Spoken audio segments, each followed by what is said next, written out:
Most homes that have solar see less showings or less offers because people have to process and digest the solar. Well, it's a solar loan, and you're like, no, it's not. It's basically a home improvement It's a loan. home improvement loan. Okay, everybody, welcome to another episode of Valley-Wide Agents Podcast. My name is Joshua Carpenter, here with Dom Shelton. Dom with Refract Solar. Refract Solar. I was totally not ready. So Dom is a local business owner for solar. I've known Dom for a little while. I have him saved in my phone as Solar Genius. He's here. He's been helping me out a lot, just kind of analyze solar agreements. And if you guys saw my earlier TikTok or social media posts, there was a public service announcement about not getting ripped off for solar because it is, for the most part, an unregulated industry. So we really wanted to add some awareness as well as just what's a good price, right? What's an expert's opinion on price? So that's why Dom's here, because I think that he's a man of integrity. He's going to tell us the truth. He's an independent business owner, so he doesn't work for anybody else. So he's not on a commission base. So Dom, real quick, tell us about yourself and kind of your background and all that fun stuff. I've been in the low voltage arena for, since 2006. I was, with ADT, a bunch of different security companies. That's kind of how I fell into solar, actually. Okay. Was low voltage solar. That's everything that the panels all the way on the roof down to your power on the side of your house. That's where you get an high voltage, and that's kind of where I got into solar back in 2020. It was a crazy time to start a business with the whole shutdown and everything, so I had to learn very, very quickly how to transition everything to online and this online arena, things of that nature, and really it was nice, actually, because you got to slow it down a little bit and really take time to learn the craft, and I think that's a large proponent of hopefully what I can bring here today. I love it. So I make sure that Dom talks at a 5th grade level because he usually talks over my head and he talks really fast. So this will be a good mix. So what's up with that camera? I think it's confused with us. I think the DJI turned off. Oh, did it just turn off? Yeah. Anyways, so we're going to keep it moving. One of the cameras looks crazy. Yeah. So basically, this is how this whole thing started. Is as an agent, I see a ton of real estate transactions, and solar is becoming increasingly more popular, right? Right. So, I just started putting these contracts in front of Dom, and he's like, yeah, they got overcharged for that system. Yeah. On a couple of them, you've been able to basically give me a better cost basis. Right. I've been able to negotiate with the seller for my buyer to get the system paid down to more an appropriate price. So I think first what we need to start with is let's outline, because I'm not here to sell solar. I just want to educate you guys on a cost. Dom's in the solar industry. I just think that people are looking into it. So let's first get into the different types of grids that there are, right? Because not everybody's in Arizona, and if some people are in Arizona, they're on different grids. Right. So there are 2 main grids, right? There's up here, yes, 2 APS and SRP. Correct. So I guess first of all, is one more solar friendly than the other? That's a great question. So, yes, one is more solar friendly than the other, but it actually goes a little bit deeper than that. It's actually going to be based off of the technologies that are used. So if you live in the East Valley, you're an SRP customer. SRP already utilizes a lot of green technology. They have their own solar fields and things of that nature that they're using to supply the power generation for the consumers. If you're on the west side of the valley, then we have Palo Verde, which is the large nuclear power plant. So that's where we see all the smokestacks. All the smokestacks and everything like that.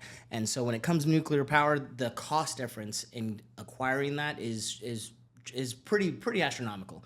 It was about $8 billion to create Palo Verde. Okay. And you probably are looking at, in the millions, shall we say, on the solar fields. Hundreds of millions, maybe. Hundreds of millions if they've got a lot of them.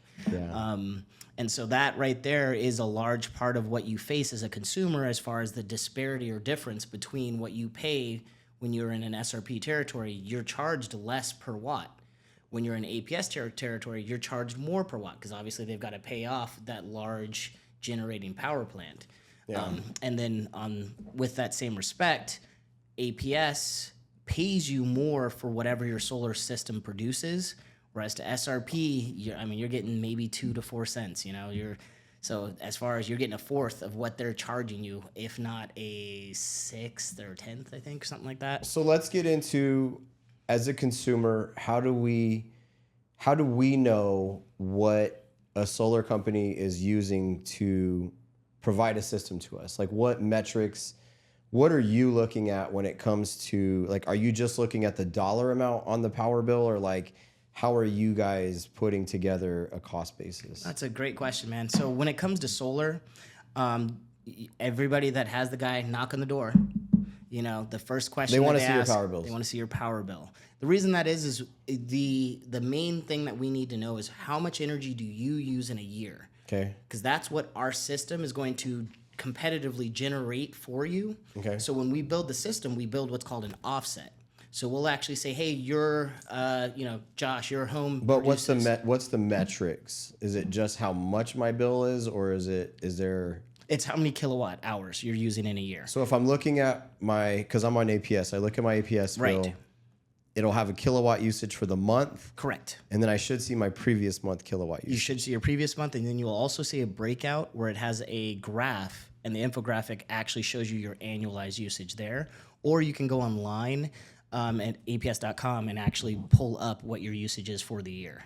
So in that retrospect, I think one thing that we wanted to talk about was annualized usage per Right. household. So I wasn't Right. sure if you still have that Yes. document. So basically, every month, and obviously our kilowatt usage is going to be different based upon size of family, your home was built, materials when the home was built, all of these factors. How many 3D printers you have running, if you're, Nobody has a 3D printer. but basically all the electronics, all the lighting, all that stuff, which is why we talk Which is about. what, air conditioners, it's water heaters. Exactly. Okay, so first things first, you're going to look for the kilowatts. So this is Arizona or nationwide? So this here is a comparison. It's actually provided by the federal government it's a comparison nationwide to Arizona, New Mexico, and Nevada. Well, I see it says AZ there, and then it says US in gray. Right, exactly. So those of you that can't see the screen will have the downloaded image. But it's saying basically that the Arizona average kilowatt usage is around 14,000 kilowatts. About 14,000. No, these are monthly. 14,000 kilowatts a No, month? year. Sorry. Okay. So I was listening 1,400. I don't Yes. even know what a normal one is, but that sounds like a lot. Oh yeah, a month that would have been a lot. I Actually, couldn't tell you the difference between a watt and a kilowatt. A kilowatt sounds less than a watt. yes, that is correct. Okay. A kilowatt is 1,000 So watts. this is saying 14,000 is the average. Do you feel that that's accurate? That's low. That's really low. And the reason So is that that that's, like a Sun City house? exactly Or like that's why ours maybe an apartment or something like that? Exactly. You've got your Sun City homes, you've got your apartments, and you got to remember that in a lot of those homes in the Sun City and some of the other areas in the valley, they don't even have central air, so there's no air conditioning. Let's forget this then because it's not Right. accurate. What do you see for like a 3-4 bedroom home, stucco house, So 90s and above? right. What do if you we're talking a family of, let's just say a family of 4, Uh-huh. 3-bedroom home, maybe 4-bedroom home, but around 2,500 square feet, you're right around 25,000 kilowatts per year that you're going to be using. Okay, so that's basically just a It's median almost median household. exactly. Okay.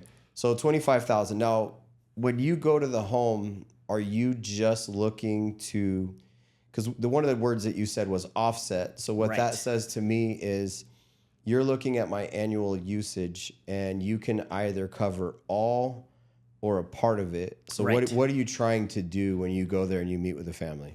All right. So the first thing is to determine what they're using in their household, because when it comes to solar, that's not the only avenue that we provide.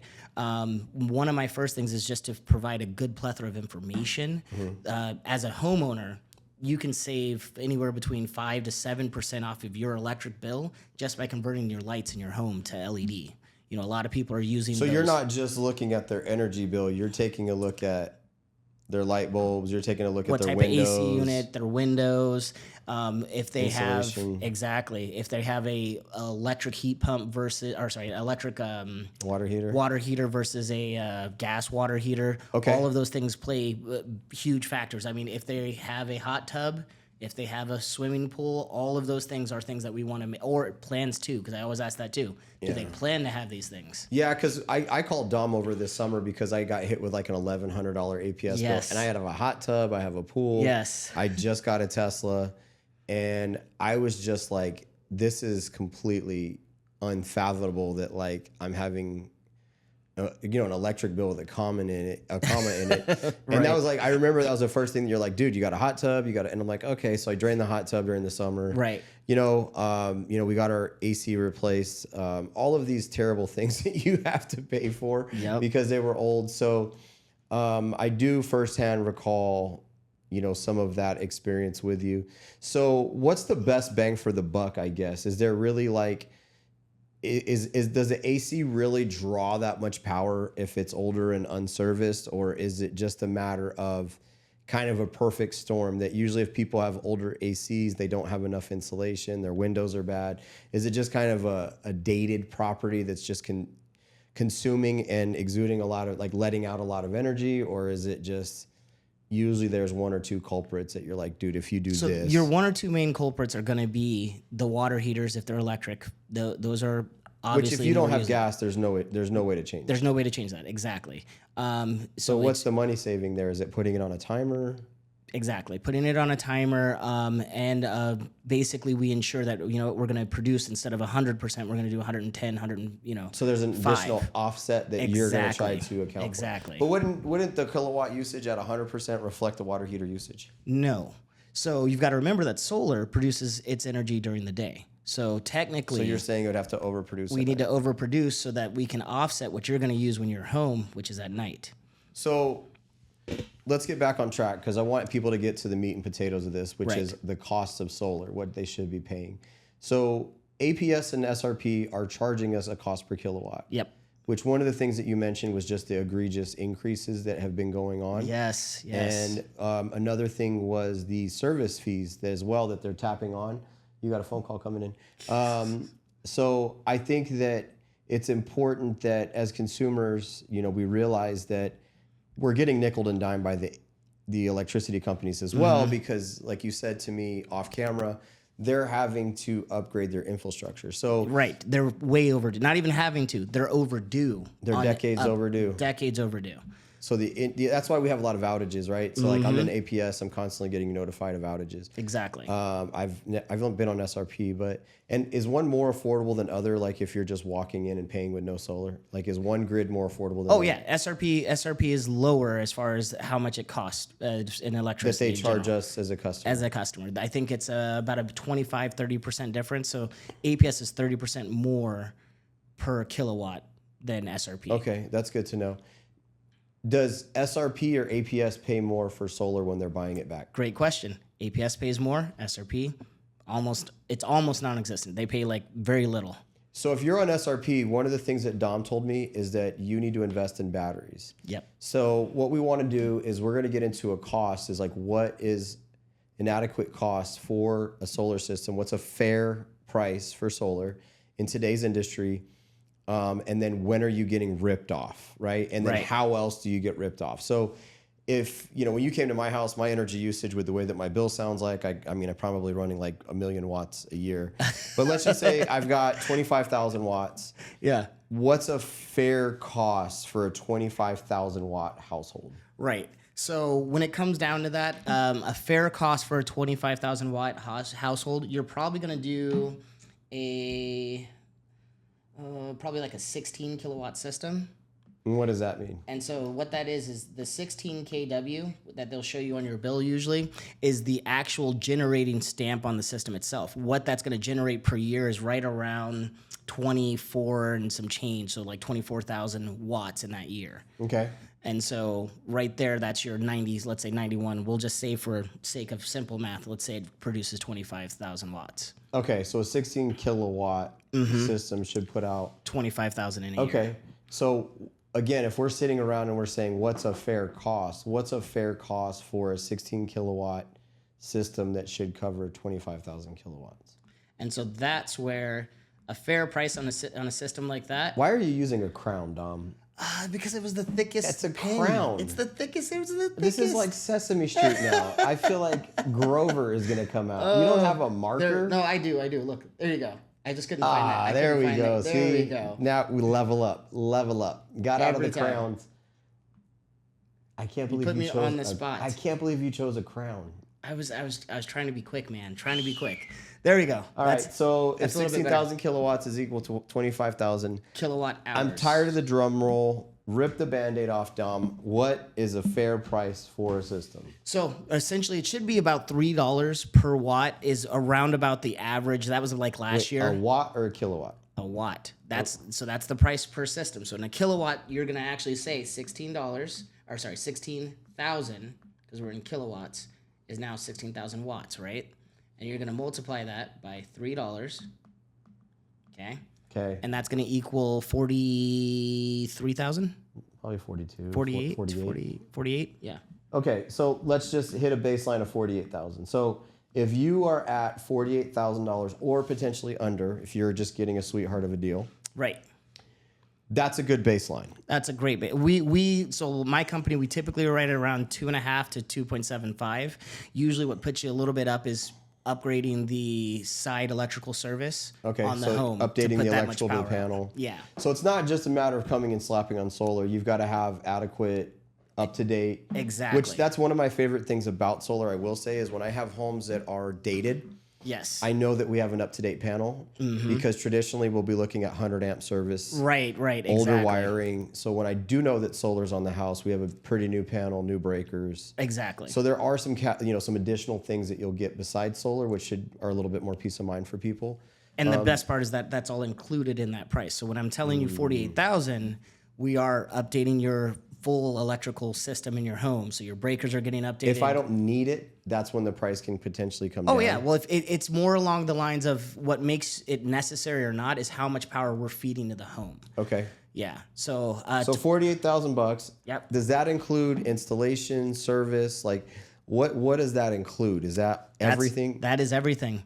That Okay. right there is the cash price. The system's on your home. Cash. Cash. Okay. So what happens if I finance? Finance. Well, that's the part that you and I have been talking about a little bit So this is here. where I'm finding that people are getting screwed. Is that they're getting a good deal or a semi-good deal up front on the system. Right. And then all of a sudden, when they're looking at the finance sheet, which I don't know about you guys, like the general public, we don't know how to read an APR sheet.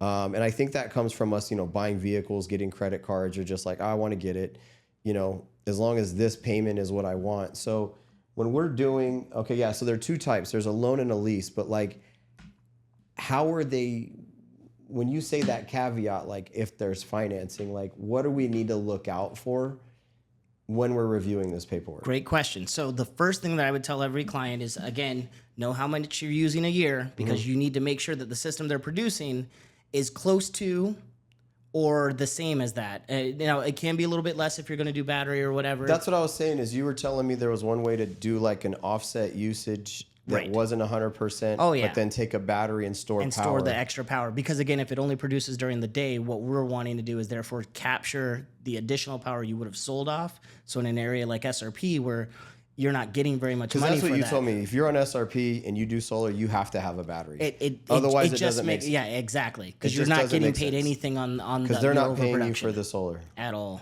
So if you're on SRP, you have solar, you're probably paying, $130 to $200 a month on the solar. Right. And then you're usually still having a larger APS bill because there's Or still SRP bill. SRP bill. Yeah. Because there's still a connection fee from what I'm seeing. Right. $35, $55 Right. on top of the solar because they're charging a fee. Yes, I think they call it a grid access fee. In fact, APS recently just increased their fee specifically for solar users. Why wouldn't you? I mean, anyways. Yeah, exactly. So It's where you put the monocle on. yeah, exactly. The Monopoly man. So how is there a good metrics for us to know, or is that literally just a matter of going down a rabbit hole of looking at cost for battery versus cost for panels? And because that's where I find it to be difficult, right? Right. Because I think as a consumer, you're like, I don't want to deal with a battery. Why do I got a battery? Because how much are batteries? So there's two types of batteries. But a battery can range anywhere from, let's say, a DC coupled battery, DC just being like your little batteries That themselves. sounds like a lower voltage. In a way. So it's direct current versus AC, which is alternating current. Which is out AC of is the what plug. comes out of your plugs there. So an AC coupled system, you're going to get the same power from the battery that you would get for everything else in the home. A DC coupled system requires an inverter to kick it up to be AC power. Do solar systems have inverters anyways, or is Yes, there, they so do. you have to have another inverter? Either another one or it'll backfeed through the inverter that you currently have. Okay, so if I want a battery and my inverter's not compatible with that, I got to buy. Then you got to buy or I the have to get an AC system. Exactly. So if you already have solar, So those are what, 8 to 10 grand? You said. so no, the DC system's $9,000, about 9 to 10. Okay. The AC coupled systems, you're right around 13 to 14,000.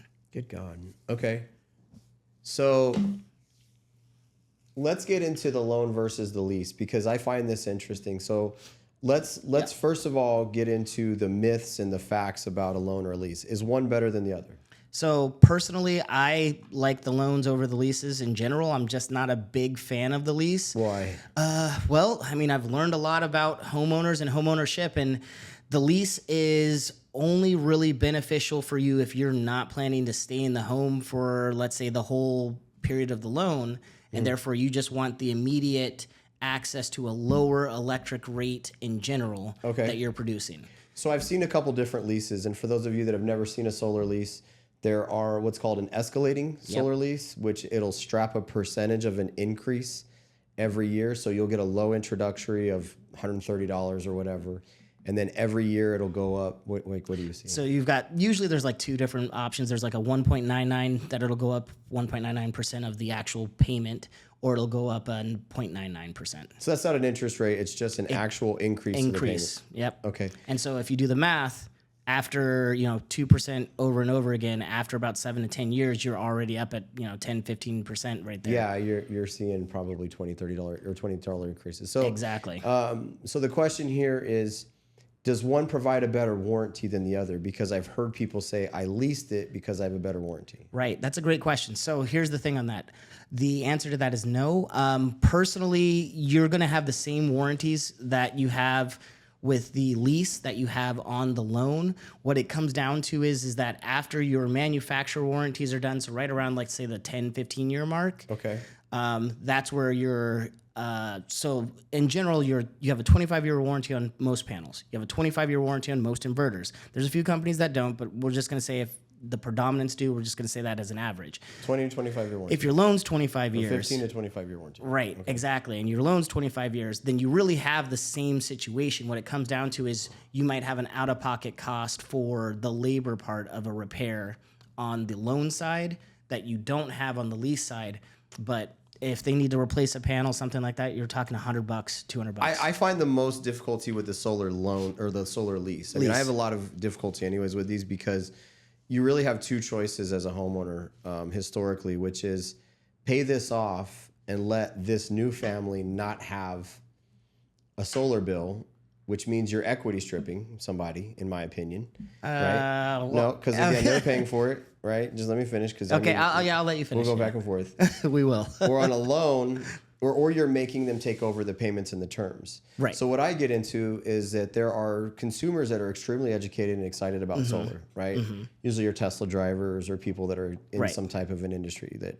So they thought about it. They've done their research. They said, you know what, I want to get a home with solar. I find that solar was way more affordable personally. Yep. Not only through terms, but also through the cost of the equipment. But some of that equipment is coming up on needing to be updated. So obviously there is some additional cost. But overall, my biggest issue is the equity stripping part of leaving equipment there and having this new buyer take over the solar when that was your equity as a homeowner, right? And again, I use the analogy to homeowners that are looking at solar as financing rims, tires, exhaust system. Exactly, your TRD, all that stuff on your car. This truck is $35,000, and you go to the dealership and they're like, "That's a great price," and then they go, "Oh, by the way, there's there's another $10,000 loan that you have to assume because this guy financed the rims, tires, and trucks," right? So it's like that's how it feels to me, like when I deal with people, and I think that sometimes it can even interfere with their financing. So That's my personal thing on it. I think Right, there's a right. very good place in the market for it. If you plan on being your home for a number of years. Exactly. And that's been my personal battle. But overall, I've seen people save substantial money, especially when they work from home or they have a lot of kids. Yep. Yep. Did I already say they're already at home? Yeah, you already said that So they're if they work from home, if they have a lot of kids. Well, I think you're hitting the nail on the head. It's solar goes to the affordability of living in the home. So it's your especially viability if you want a budget purchase. as well. Exactly. So if you can get a good system at a good cost, that's fine. 100%. And so on a solar loan, so we have an escalator. Wait, Yep. so wait, On the what did lease. you want to talk about? Because I talked about equity tripping, so I want to give you an opportunity. Oh, perfect. Thank you. When it comes down to it, buying a home in general, right? So, I've owned homes, all of the above. When you purchase your home and you're trying to get, let's say, the home that has solar versus the home that doesn't have solar, the home that has solar, you already have a few things that you didn't think about before, and this actually might help people that are looking for homes. If you've never lived in Arizona, the one thing you don't realize is, I remember when I first came out here, it was like October, and I was thinking, October, it'll be nice and cool. I went to work in a sweater that day, and it was the worst idea ever. Like 100 and something degrees outside still, I was dying. Your AC unit That's isn't... a La Nina, by the way. That's not an El Nino. That's a La Nina. Warm winters are La Ninas. Yeah, exactly. Yo soy español. Yeah, un poquito, right?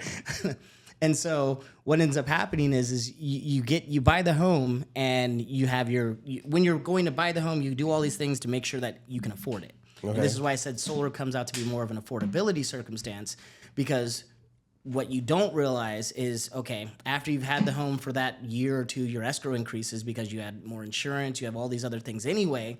And when you have solar, you have that ability to be able to say, well, you know what?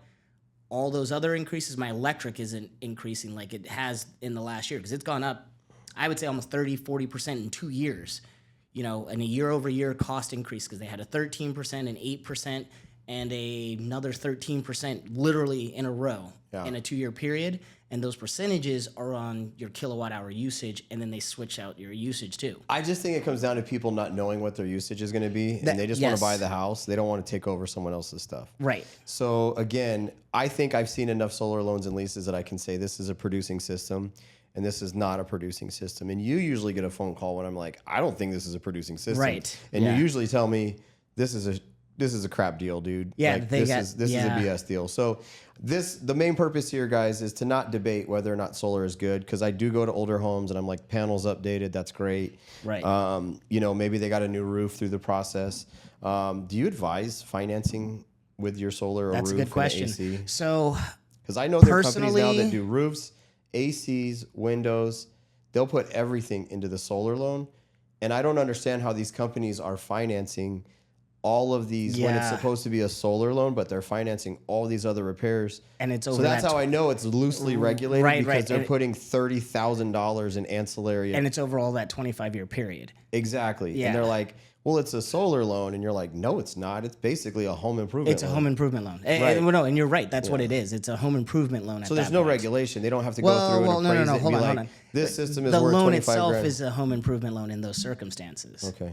Because the solar loan, you do have a limit to what you can actually qualify or get in that purpose. Okay, so again, I just think it's crazy when we talk about systems that should be $25,000 or $30,000, right? And they're $60,000, right? $50,000, yeah. 1,300 square feet homes with $60,000 in solar. It's like we said. Well, I mean, if you're looking at this, a 10 kilowatt system should be $30,000, and some of the ones you've been showing me are right around close enough to 10, where you're like, should have been 30, and we're seeing 50, 60. So how are they getting to the point that it's 50 or 60? So they're getting screwed on the cost per kilowatt system. The cost per kilowatt. So the large part of it. The cost per watt. The cost per watt. Okay, so they're buying a system over this fair price of $3. Right. So 3 and under is a great deal. Three and under, and really this year, an average deal is about 3, right around 3. Under 3, you got a good deal. Yep, exactly. Okay, so I've got my system, right? Let's just say, you look at my solar agreement, and you're like, dude, got a fair price on the cost per kilowatt. Here's where they got screwed. Right,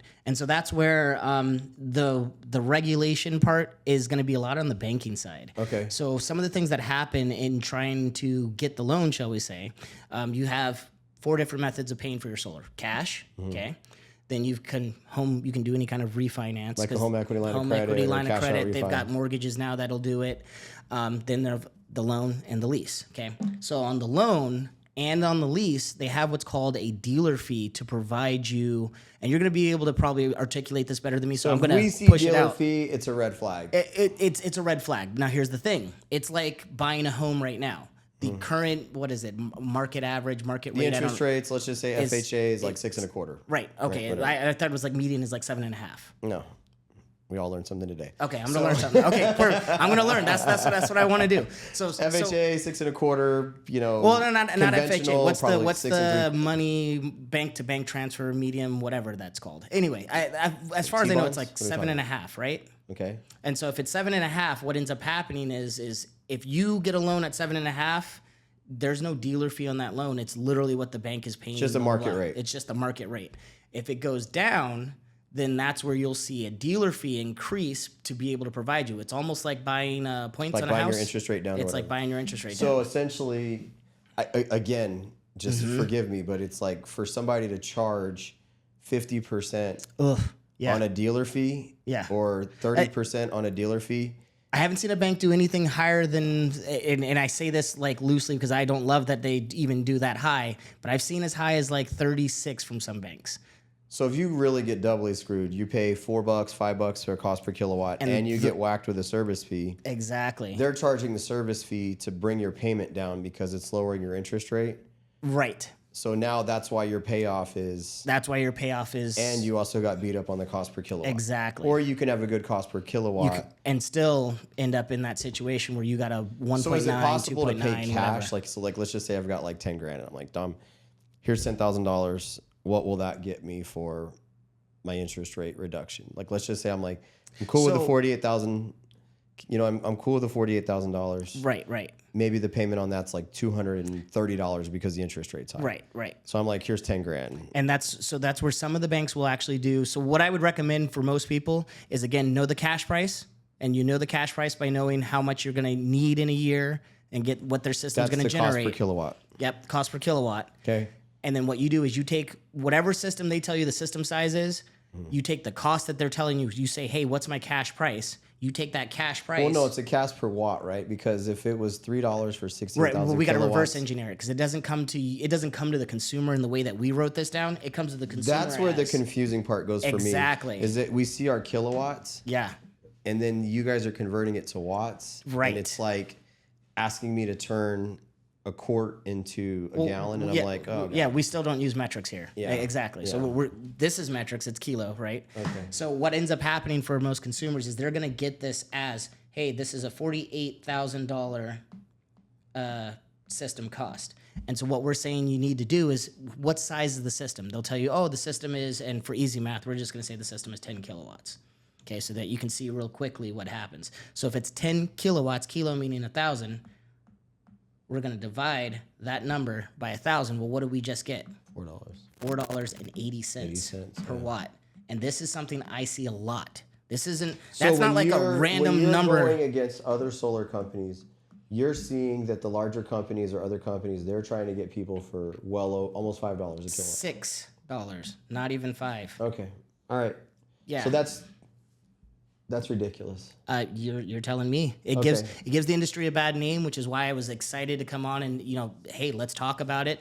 Let's. All right. So if you're looking at a solar light. system, anything more than $3 a kilowatt, anything more than $3 a watt is just you've got to ask some questions. Sit back when you're talking to the solar guy and see what watt of a system they're going to provide. Exactly. And a 16 kilowatt system should do about 25,000. Should do about 25. Not including if you have a battery. Right. Because if you have a battery, you can extend your usage. Exactly. Okay. So 16 kilowatt system, 25,000 kilowatt. What happens if my house is at like 48,000? What are you putting on there? 48,000 system? Yeah. How many kilowatts is that? Like, well, that's where we said before. It should be about 16. So it's the same wattage. You're just changing the number of panels to. That's what I don't understand. Sorry. I So think if I I've missed got your question. like if my usage for the year is 48,000 kilowatts. Oh, 48,000 kilowatts. Oh, Yeah. okay, gotcha. And I'm like, yo, no. what size of? Man, we're gonna ask you. So that's like a 32 watt. Bigger. Yeah. So it's like a 40 watt. Well, think about it. If 16 is 25, I mean, you would want to say 32, right? But to So do. in that same equation, You don't have enough roof space, most likely, to do that. Okay, so That's in where that we run into an instance, you would issue. be putting together a system based upon panels and probably a battery Exactly. for 100% offset. Exactly, because it doesn't even make sense. So again, the reason that you want to know how much you're using in a year is because when you get to usage that high, you know, and I know you've got daughters, all that stuff, we have to have the conversation of, well, what can we reduce in your usage, lighting, things of that nature? Can we maybe do some glass I just want to windows? have the app to turn the power off at the house. Boom. So one of the things before we go that I do want to let you guys know, Dom was very helpful. There's a third option when you're selling your home, and this is why I like the solar loans, is you can actually, depending upon your lien holder for the solar, relocate that system to your new home. So if you're selling and buying, and most homes that have solar see less showings or less offers because people have to process and digest the solar, and not everybody wants it. So what Dom was nice enough to do was to give me quotes on the listings that we have, that the homeowners that have the solar that were sold on the system can now pay a fee. I know one of them, it was like a 1,700 square foot house, but it was like less than $6,000. Yeah. Oh yeah. It was less than $6,000 to move it and warranty it. Exactly. And what that and a full warranty, not just any. It's like a 25-year full roof warranty. penetration. We 100% warranty on that. So for me, that was a much better solution because I didn't want this consumer to equity strip themselves for $60,000. Oh yeah. Because everybody that was coming to this house was like, we don't want the solar, because the solar was $278 a month or something like that on a 1,700 square foot house. Oof. Yeah. So it was outrageous. So again, if you are looking into selling and you have solar, reach out to us. Let's come up with a good game plan to figure out just different options. Ideally, most solar owners want to leave the system and have it be assumed. Let's take a look at the quality of your system and see if it makes sense, because a good system's a good system, and there are agents out there that will see the value. I'm like I said, full disclosure, I'm like, yeah, this system's not bad. It's fair. It's producing. It's a good system. Well, and the other positive is that the system was built for you, your family, your usage, all of those above. So Well, going to a new for home, that family that's leaving. that's but my you're thing. saying if I go to a new if you house, take it with you to your new house, you already have a good idea. it's like a hey, custom this pair worked. of clogs from Holland. Yeah, this already works for our family. You know. So again, $3 a kilowatt, Right. or a watt or kilowatt. $3 a watt. And $3 a or watt. less. A simple thing to do. Take whatever the price they're telling you it is. Take the system size and divide the price by the system size. Okay. And if you come out So to divide the 3 price or less, by the system you're good. price. Less than 3, you're good. Look out for dealer fees. So again, we just have to be aware that there are market interest rates for some of these programs. Yes. I mean, I've seen rates recently from 5 to 7. I've seen rates as low as 1.9%. Right. But those are like way old systems. Yep. And then if you are looking to leave, just get your options up front. There are a lot of agents that are telling homeowners that they have to pay it off. Nobody wants this. I consider that equity stripping. I think there are different things that we can possibly do. It just takes a little bit more legwork up front and putting that game plan together. So I appreciate you, Dom. Refract Solar, we'll have Dom's info on the bottom of the video. So you guys can reach out to him with your solar questions. Really, like I said, just a man of integrity. If it works, it works. If it doesn't, it doesn't. You know, he doesn't call me once a week asking if I'm going to buy the system or not. Nope. He's been a great friend to help just kind of work through and help other families. So I really appreciate you coming on. Thank you for having me. Yeah, no problem, man. And again, this is Valley-Wide Agents. If you have any questions about anything real estate or anything that to do with service for your house, we're always helping and open to, happy to help and open to guide you down the road. Have a great day. Thanks, guys. Thank you.